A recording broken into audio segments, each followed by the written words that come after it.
Lockdown के तृतीय चरण में शराब की दुकानें खोले जाने के सरकार के फैसले का यहां विभिन्न संगठनों ने विरोध किया है।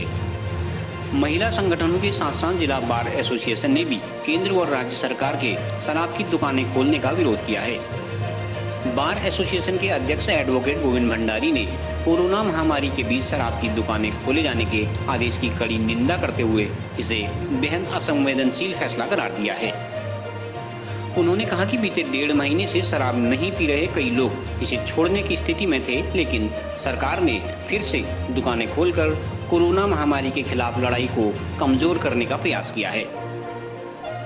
ये वास्तव में देखा जाए तो हमारी सरकार का ये जो फैसला है ये एक जिम्मेदाराना फैसला नहीं कहा जा सकता है, क्योंकि कोरोना महामारी के दौर से यद्यपि हमारे उत्तराखंड में बहुत कम प्रभाव पड़ा है, लेकिन उस सब के बावजूद भी 60 से अधिक के मामले कोरोना महामारी के हमारे प्रदेश में भी हैं। और अब जबकि लॉकडाउन का दूसरा चरण समाप्त हो गया, अब आवाजाही बढ़ी है, दिल्ली से, उत्तर प्रदेश से, अन्य जगहों से भी लोग यहाँ आने लगे हैं। ऐसे समय में शराब को खोल दिया जाना, जबकि आज चाय के होटल बंद हैं, खाने पीने के रेस्टोरेंट बंद हैं, तो इस सब के बावजूद केवल शराब को खोल देना ये बहुत अच्छा निर्णय सरकार का नहीं कहा जा सकता।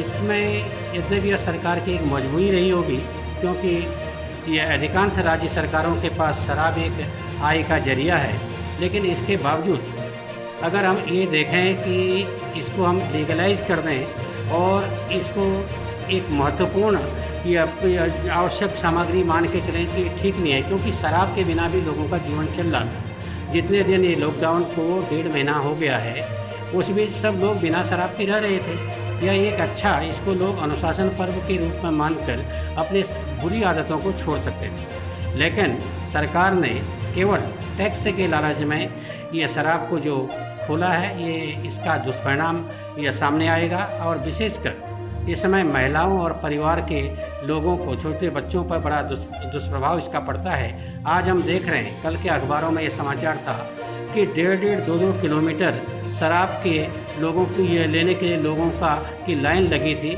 जिसमें किसी भी प्रकार का कोई यह सोशल डिस्टेंस का भी ख्याल नहीं रखा जा रहा था।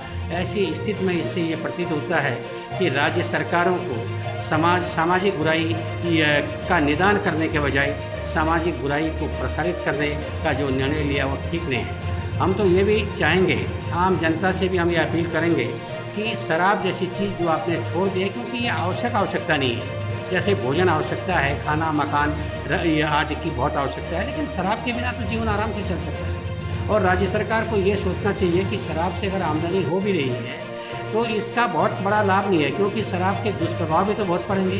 अगर कोरोना महामारी के केसेज बढ़ते जाएंगे तो सरकार को जो मरीज हैं, जो ये उसके सरकार के नागरिक हैं, उनके लिए जो व्यवस्थाएं करनी पड़ेंगी, उनके लिए औषधि की जो व्यवस्था करनी पड़ेगी, चिकित्सा पद्धति को बढ़ावा देना पड़ेगा, इसमें भी तो भारी खर्च हो जाएगा। सरकार को इसमें पुनः विचार करना चाहिए और शराब को पुनः प्रतिबंधित कर देना चाहिए। यहाँ तक कि शराब का जो दुष्प्रभाव समाज में पड़ रहा है उसको विचार करके, जैसे कि हरिद्वार क्षेत्र शराबविहीन है, आज भी गुजरात में कहीं पर भी शराब नहीं चलती है और बिहार में भी शराब पर पाबंदी है, तो ये उत्तराखंड अगर देवभूमि हम इसको कहते हैं तो हमारी राज्य सरकार को शराब बंदी करनी चाहिए। और कोरोना महामारी के इस दौर में, जबकि उत्तराखंड यह अत्यधिक एक संवेदनशील स्थल है और हम इसमें शराब की को खोला जाना, आम जनता इसको ये गवारा नहीं है।